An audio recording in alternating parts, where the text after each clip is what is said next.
ibadah Prapaskah Keluarga minggu ke-7. Kita bernyanyi dari buku ND 152 ayat 1.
Di dalam nama Allah Bapa dan nama anaknya Tuhan Yesus Kristus dan nama Roh Kudus yang menciptakan langit dan bumi.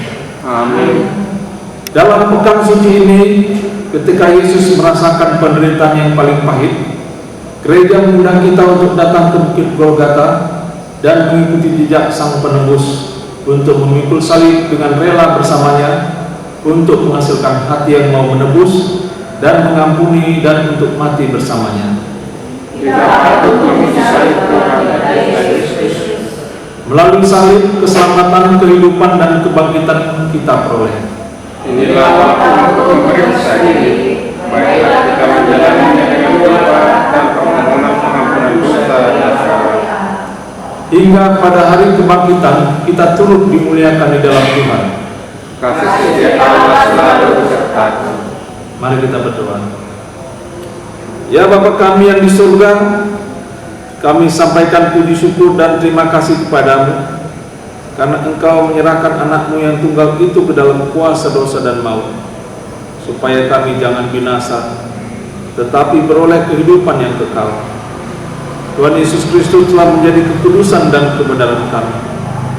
Karena itu kasihanilah kami, ampunilah kami karena korban yang kudus yang telah diserahkannya untuk keampunan dosa kami. Dengarkanlah doa kami karena Tuhan Yesus Kristus Tuhan kami. Amin. Kita membaca Roma 8 ayat 17. Demikian firman Tuhan. Dan jika kita adalah anak, maka kita juga adalah ahli waris. Maksudnya orang-orang yang berhak menerima janji-janji Allah, yang akan menerimanya bersama-sama dengan Kristus, yaitu jika kita menderita bersama-sama dengan Dia, supaya kita juga dipermuliakan bersama-sama dengan Dia. Demikianlah firman Tuhan. Berbahagialah orang yang mendengar firman Tuhan serta memeliharanya. Amin. Kita bernyanyi dari buku ND nomor 622 ayat 1.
kita akan mendengarkan renungan hari ini, kita berdoa. Tuhan Yesus, terima kasih atas segala penyertaan-Mu dalam hidup kami.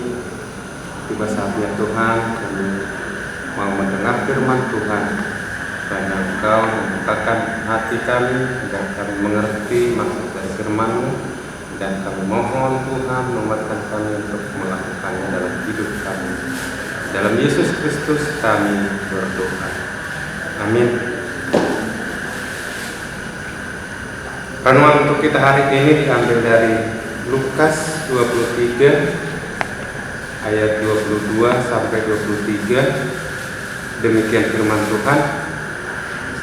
Kata Pilatus untuk ketiga kalinya kepada mereka, "Kejahatan apa yang sebenarnya telah dilakukan orang ini?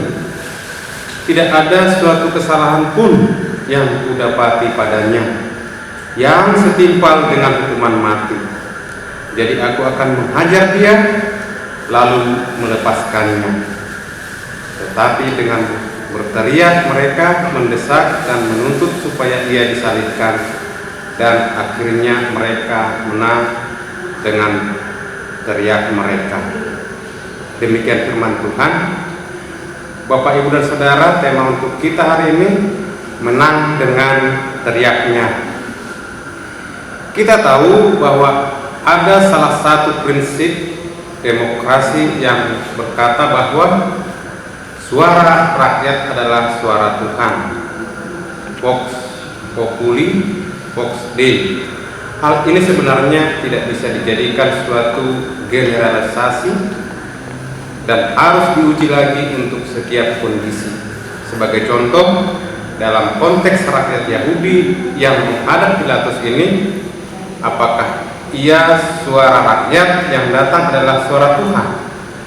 Apakah Tuhannya orang Yahudi membolehkan untuk menghukum orang yang tidak bersalah, bahkan menukar orang benar dengan orang jahat?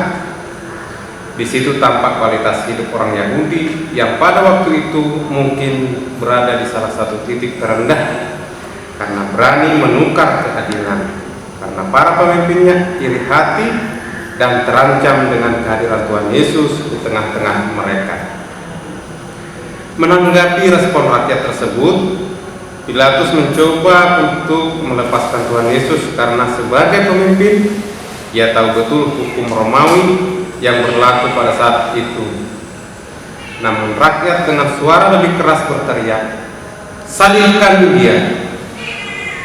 Pilatus sampai berkata kembali bahwa Tuhan Yesus tidak bersalah atau melakukan tindakan yang setimpal dengan hukuman mati, sehingga Pilatus akan menghajar lalu melepaskannya sebagai jalan tengah.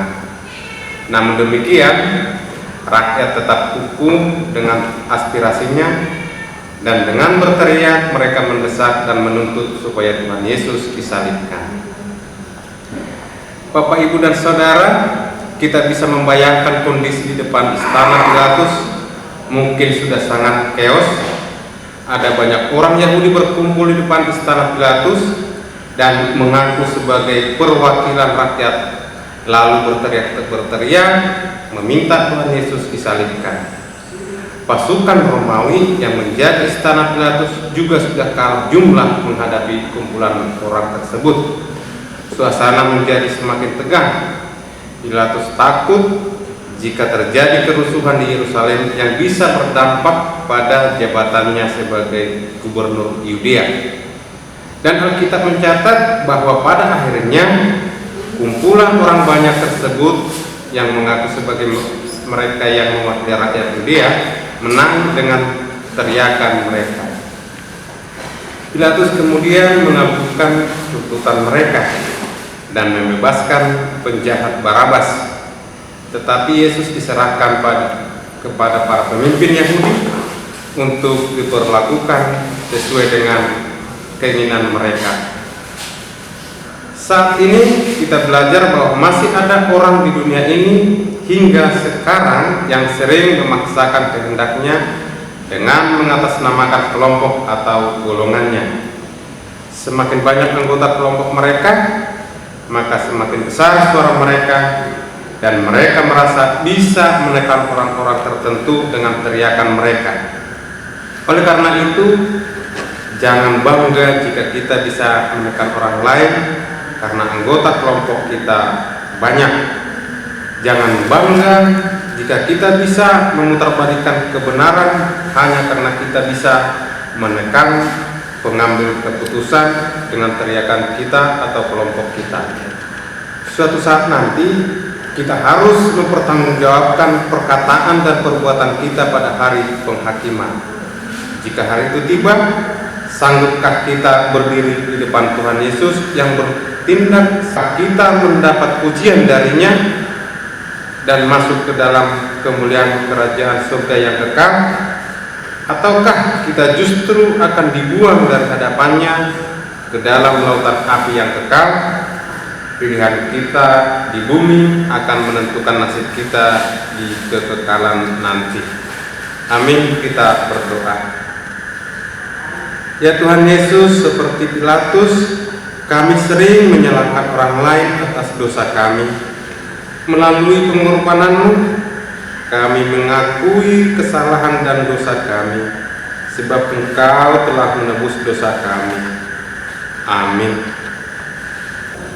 Kita bernyanyi dari buku ND nomor 86 ayat 1 dan 2 sambil mengumpulkan persembahan.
Marilah kita sama-sama mengucapkan doa Bapa kami.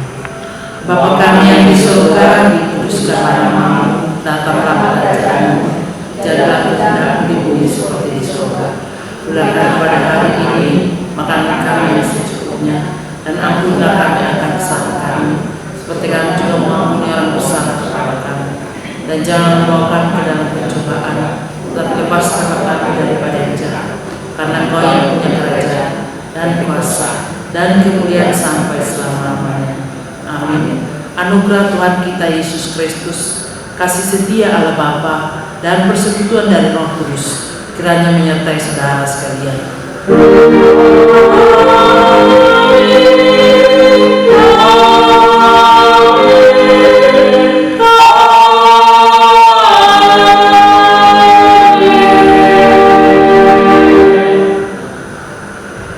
Shalom